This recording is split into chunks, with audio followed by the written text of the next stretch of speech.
She was stripped of her title bound in iron and traded for 3 sacks of silver. Her own father called her a defective runt, but the terrifying Alfa king who bought her didn't see a broken girl. He saw the most powerful weapon his kingdom had ever known. The damp, unforgiving stone floor of Oakhaven Keep seeped the bitter chill of late autumn directly into Victoria's bare knees. She kept her head bowed, her tangled auburn hair acting as a meager veil against the hundreds of staring, predatory eyes. Around her, the great hall buzzed with the intoxicating scents of roasted boar, heavily spiced wine, and the cruel metallic tang of shifting loyalties. In the year 1243, in the heart of the Western Valleys, a wolf who could not shift was worse than dead. She was a liability, and Victoria Redfern, the firstborn daughter of Lord Elijah, was the most famous liability in the realm. At 21 years old, she had never heard the call of the moon. She possessed no heightened senses, no supernatural strength, and no inner wolf. To the Oakhaven pack, a lineage known for producing brutal, towering warriors, she was a cosmic joke. "Stand up, girl. Let them see what they are purchasing." Lord Elijah's voice boomed, echoing against the vaulted ceilings. There was no paternal warmth in his tone.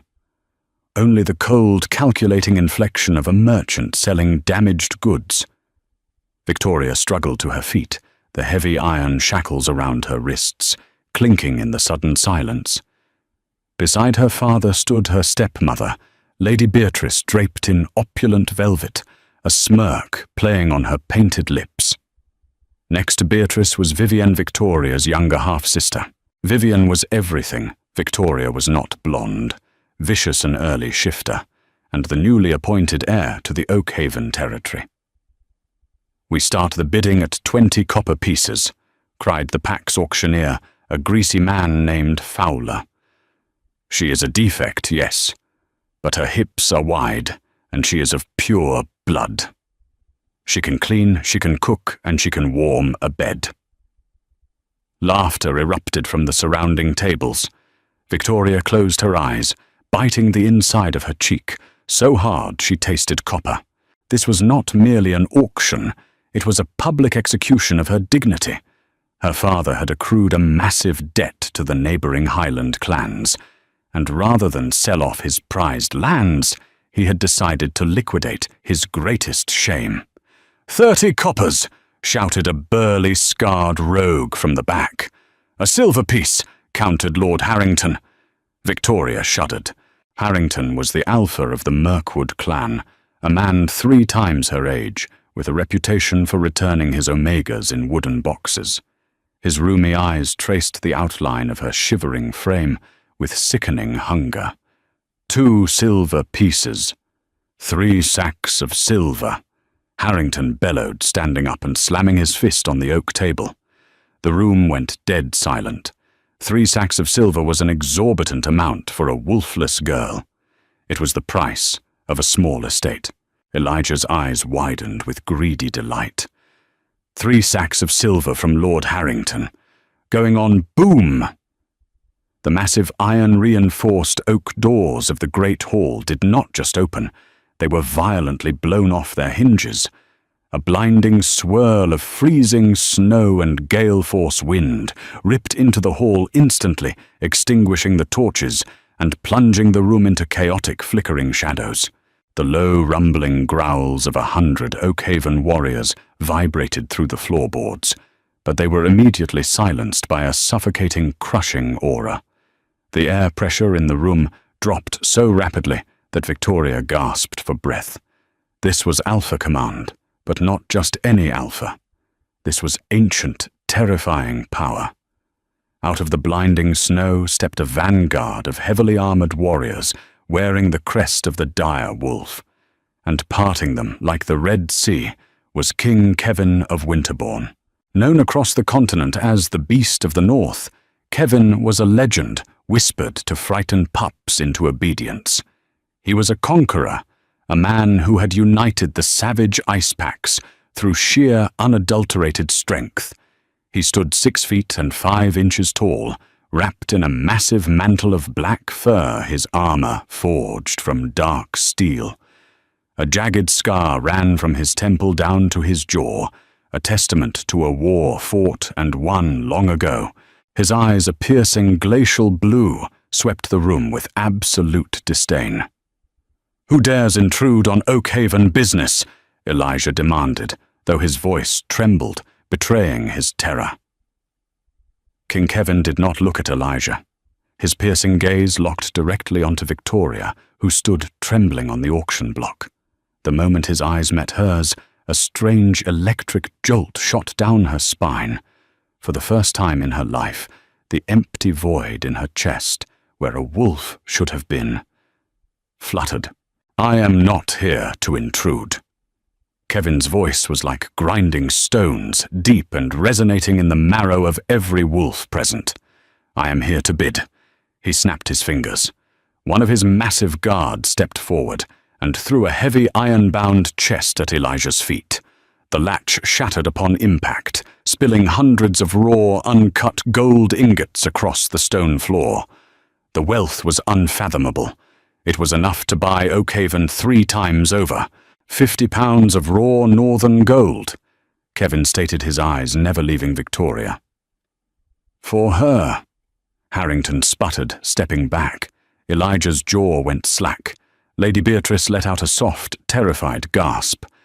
"Your Grace," Elijah stammered, dropping to one knee, completely forgetting his pride.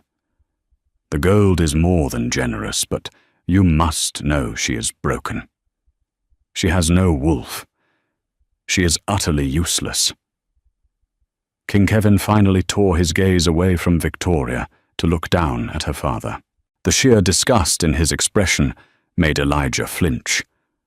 "The only useless things in this room, Lord Elijah, are the fools who throw away a diamond because it is covered in dirt," Kevin said coldly. He walked up the wooden steps of the auction block.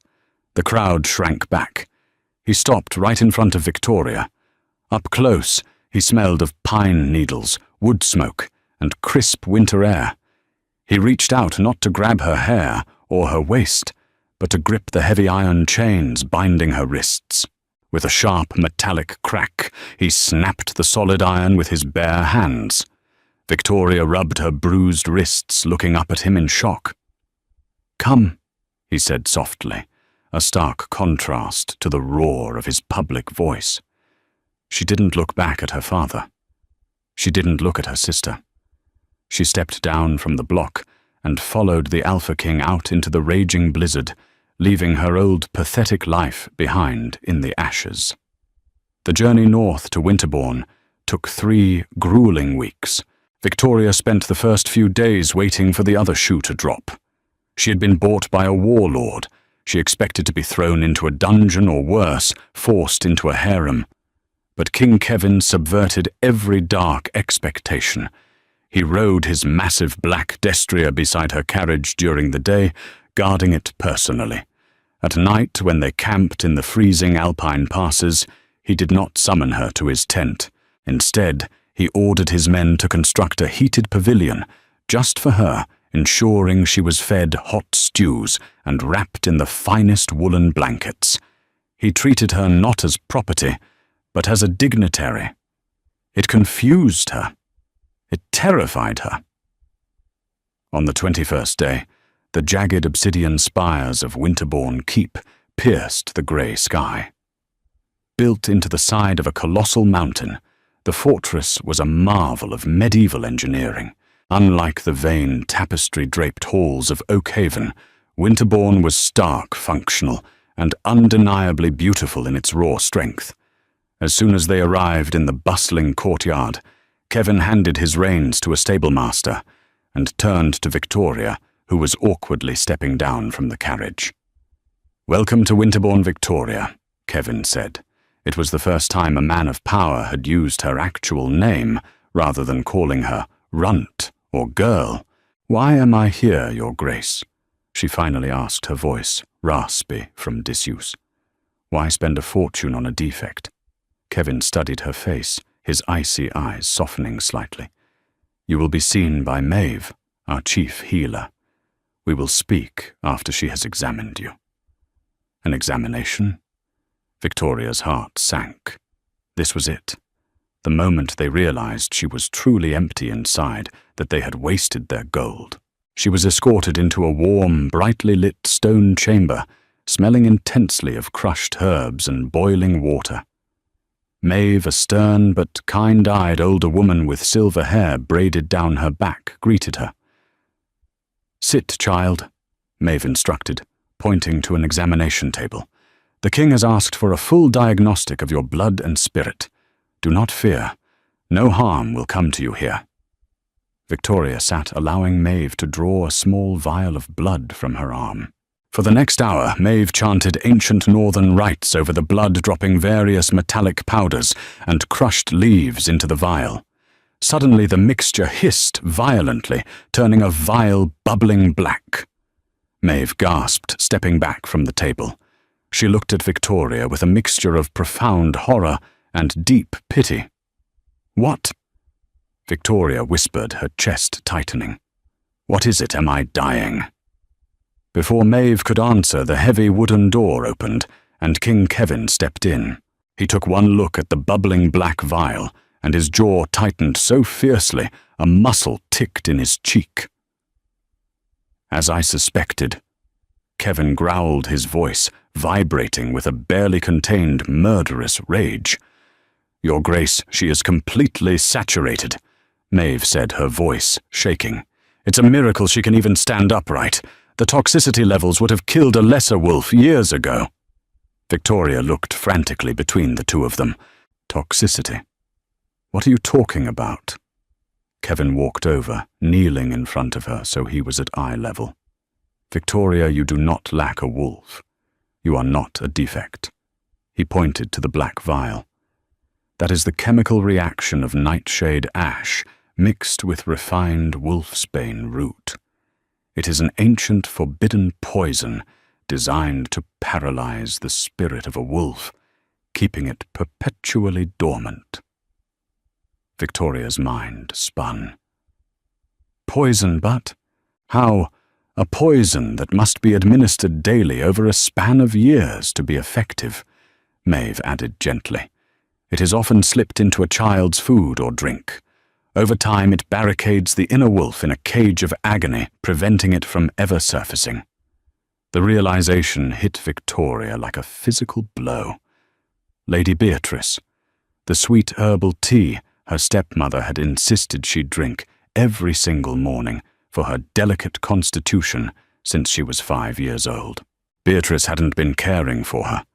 She had been chemically blinding her inner wolf, ensuring Victoria remained a powerless cripple, so that her own daughter Vivian could claim the Oakhaven inheritance without contest. Tears of absolute fury pricked Victoria's eyes. 21 years of abuse, humiliation, and self-loathing. She had been sold like livestock, all because of a cup of tea. "They robbed me." Victoria choked out a sob, finally tearing through her throat. "They tried," Kevin corrected his large, calloused hand, reaching out to gently wipe a tear from her cheek. "But Oakhaven underestimated you, and they underestimated me. My seers told me a wolf of ancient blinding light was suffering in the southern valleys. A wolf destined to change the fate of our world. I did not buy a slave at that auction, Victoria. I went to rescue an equal." He stood up, looking at Maeve. "Begin the purge." Maeve nodded solemnly. "It will be agonizing, Your Grace. The wolf has been locked away for nearly 2 decades. Waking it up now, it will be like breaking every bone in her body." "I will not leave her side," Kevin promised. The next 3 days were a blur of absolute hell. Victoria was submerged in baths of scalding, medicated mountain water. The withdrawal from the wolfsbane poison tore through her nervous system like wildfire. She screamed until her voice was gone, thrashing violently as decades of unnatural suppression shattered. Through the delirium and the pain, the only constant was him, King Kevin. Whenever she felt she was slipping into the dark abyss of death, his strong hands were there, holding her down, feeding her ice chips, whispering northern prayers of strength in her ear. He grounded her. On the twilight of the 4th day, the fever finally broke. Victoria lay in the massive 4-poster bed in Kevin's own chambers, the only sound the crackling of the hearth. She felt incredibly light. The constant dull ache in her bones that she had lived with her entire life was gone. Slowly she opened her eyes. The room was dim, but she could see everything. She could see the microscopic dust motes dancing in the firelight. She could hear the heartbeats of the guards stationed 3 floors below. She could smell the incoming snowstorm hours before it would hit the mountain. She turned her head.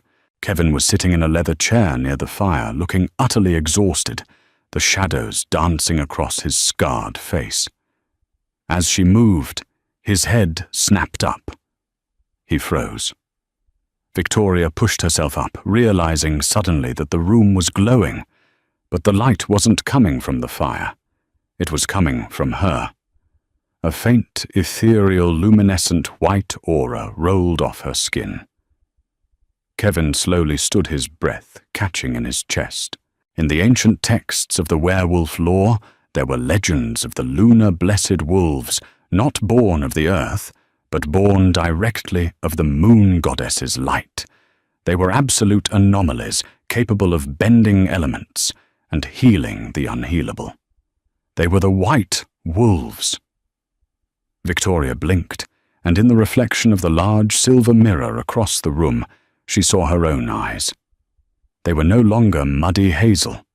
They were glowing, brilliant, incandescent silver. "The poison is gone," she whispered, her voice layered with an echoing, powerful resonance that made the glass in the windows vibrate. Kevin, the fearsome beast of the north, slowly dropped to one knee and bowed his head. "Long live the Queen," he murmured. The transition from a broken, poisoned girl to the most powerful shifter in a century was not merely physical. It was a devastating psychological unearthing.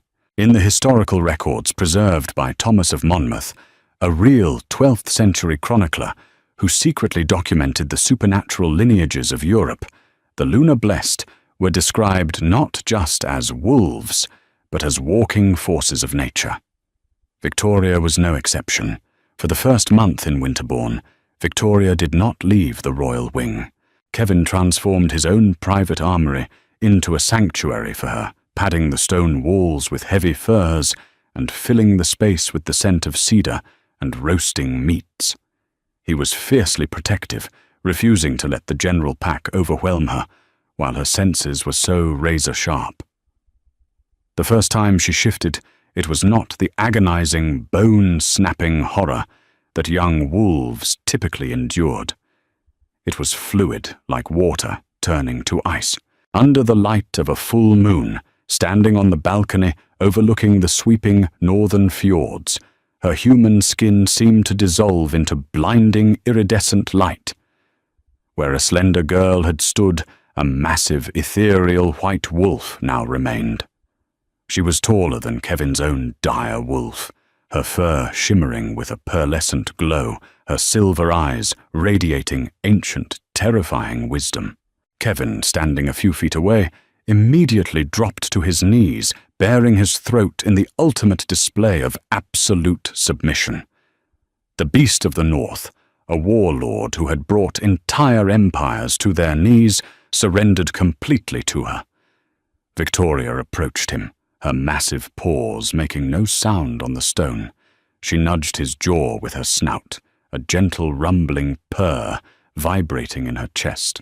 Mine, her inner wolf, whispered a profound realization that echoed through their newly forming bond. They were not just king and queen. They were fated mates, two halves of a primordial soul. Their romance blossomed in the quiet intimacy of the snow-covered peaks.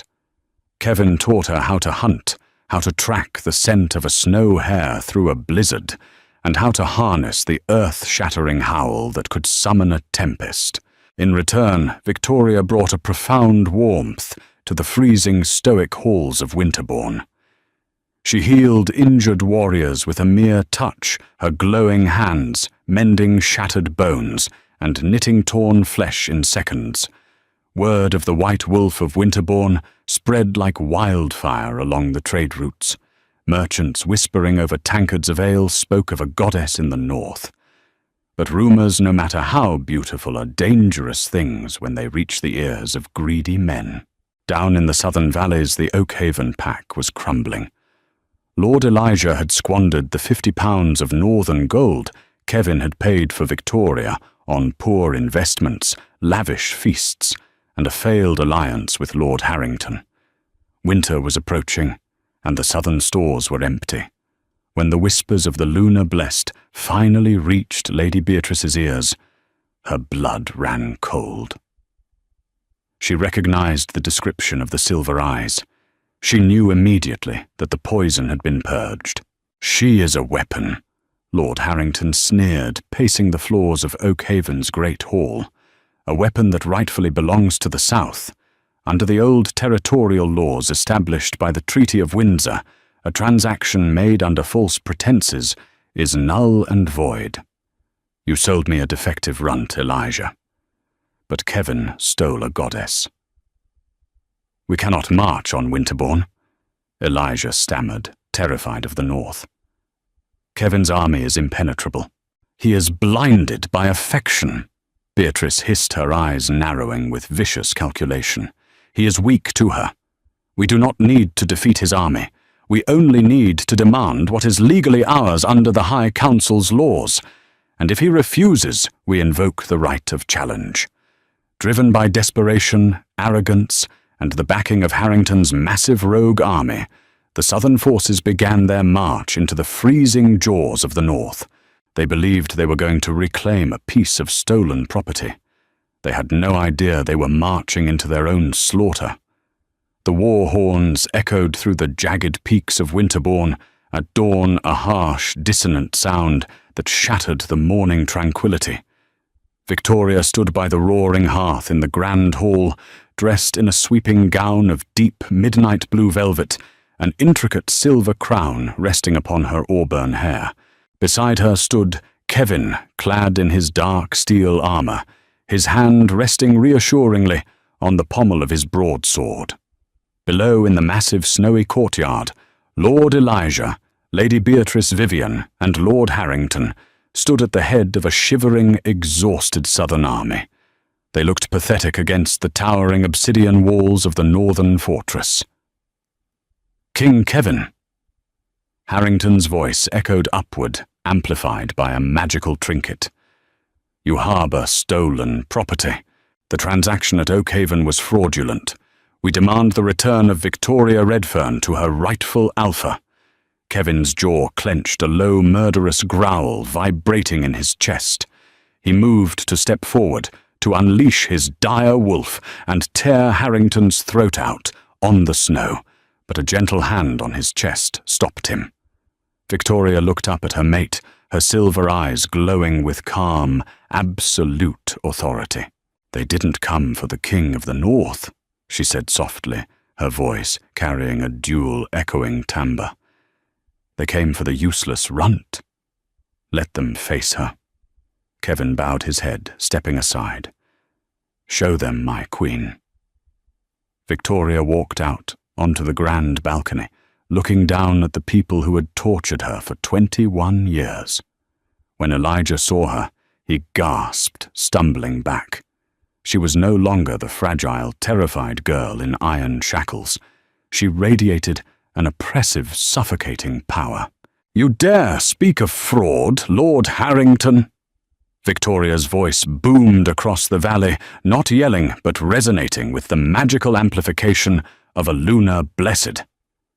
"You who stood by while my own father sold me like a diseased mare, and you, Lord Elijah, who allowed a jealous woman to poison your own flesh and blood for 2 decades.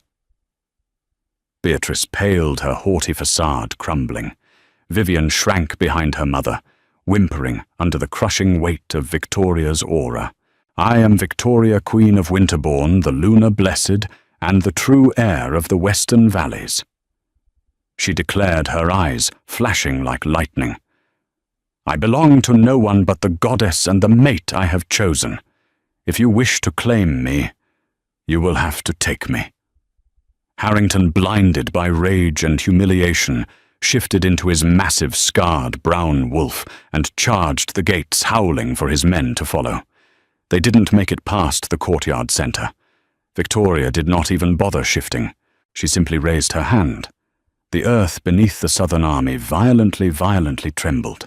The very snow on the ground defied gravity, swirling upwards to form a suffocating, impenetrable dome of blinding, freezing light around Harrington and the vanguard.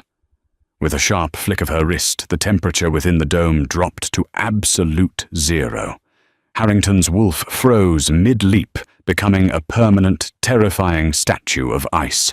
The rest of the Southern army dropped their weapons, instantly falling to their knees in absolute, groveling terror. Elijah fell to his face in the snow, sobbing hysterically. "Victoria, please have mercy, you are my daughter." Elijah wailed, his hands clasped in pathetic supplication. Victoria slowly descended the grand stone staircase, Kevin walking silently, menacingly behind her. She approached her father, looking down at him with nothing but cold indifference. "Your daughter died on that auction block," she said, her voice devoid of pity. She turned her gaze to Beatrice, who was violently shaking, clutching Vivian. "Lady Beatrice, for the crime of using forbidden wolfsbane on a child of the moon, the High Council dictates the penalty is exile to the dead wastes. You and your spoiled daughter will leave these lands with only the clothes on your backs. If you are ever seen within the borders of the North or the Western Valleys again, my mate will not be as merciful as I am." "No, please!" Beatrice shrieked as northern guards seized her arms, dragging her and a crying Vivian away into the freezing wilderness. Victoria looked back down at Elijah. "As for you, you will return to Oakhaven and strip yourself of your Alpha title. You will live the rest of your miserable days as an Omega, scrubbing the very floors you once made me bleed on. The Southern Territories now belong to the Crown of Winterborn." Elijah wept, nodding frantically, completely broken by the sheer magnitude of his own catastrophic mistake. Victoria turned her back on her past and walked into the strong, awaiting arms of King Kevin.